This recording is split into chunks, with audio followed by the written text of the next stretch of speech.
What's up, you guys? Hey, my name is V and I'm an absolute tech lover, and as you can see, there are 4 babies right in front of me, starting with the Canon Powershot G5X MII and the Canon R8, or at least the replacement. This is the lens I'm usually using with it.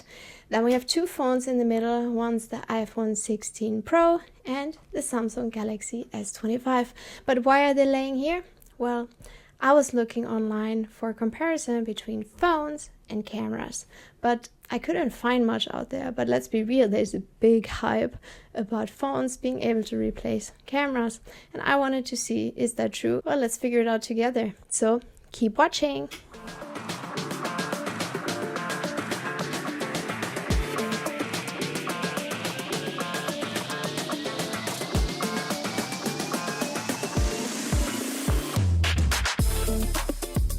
On the left we have Canon, which offers the most accurate colors, and on the right we have the phones. Samsung is definitely doing a better job, while iPhone is making the image way too yellow. When we zoom in, we also notice that the quality and grain is especially severe with the iPhone.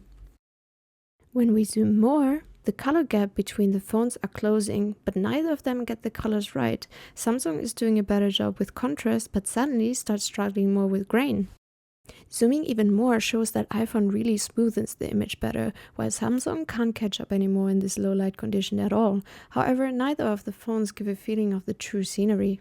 Next, I tried a wide-angle shot in sunlight, and all footage actually looks very similar, with iPhone putting the most artificial contrast into the image. In the daylight shot, you can see clear differences. The phones try to have even light everywhere, which makes images look more unnatural. Also, the enhanced contrast makes the scenery look more dirty. Samsung is slightly more yellow, while iPhone sadly reduces saturation too much. Zooming more, Samsung does a fairly good job, but iPhone darkens still too much and loses saturation and quality when shooting against the sun.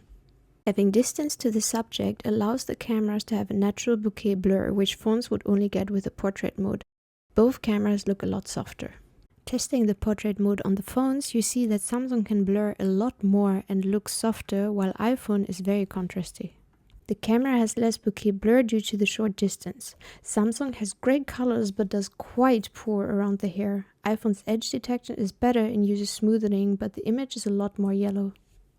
Portrait mode against the sun looks on all devices great. I prefer slightly the softer light on the cameras though, as it gives more flair. Next, let's test the selfie cameras in very harsh light. The camera has now a lot more contrast. Samsung is completely dull and makes the face white, and iPhone selfie looks very nice and feels at least natural. With the sun on the side, both phones are getting closer to the camera look. Samsung still slightly whiter and iPhone a bit overly sharp. A selfie against the sun shows the real strength of cameras, but shows the weakness of phones, especially the iPhone is getting real dull again. When video recording, you see that the camera is richer in both contrast and color.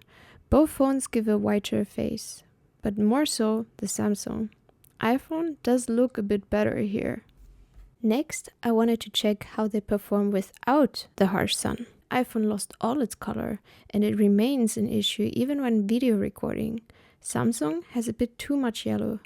It seems we need a crossing of both to get the right look. But let's check the front camera for videos. Samsung is again more yellow and iPhone more dark with reduced saturation. Now back to bright sun, Samsung's yellow and brightness is getting too intense. iPhone is slightly yellow too, but doing a much better job. With both phones, you can see that they try to even out the light the more contrast the scenery has. When filming against the sun, this again creates a more unnatural look.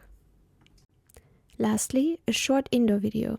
When looking at the phones, both have less contrast and make blacks more blue. Samsung is slightly better with green, but iPhone shows a lot less grain. The camera is slightly blurry as it would need manual adjustments. So, what did you think about this video? Do you think one of those phones can compete with one of those cameras? Well, let me know in the comments.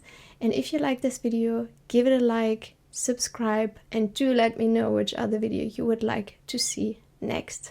Until then, take care. Thank you for watching and see you soon.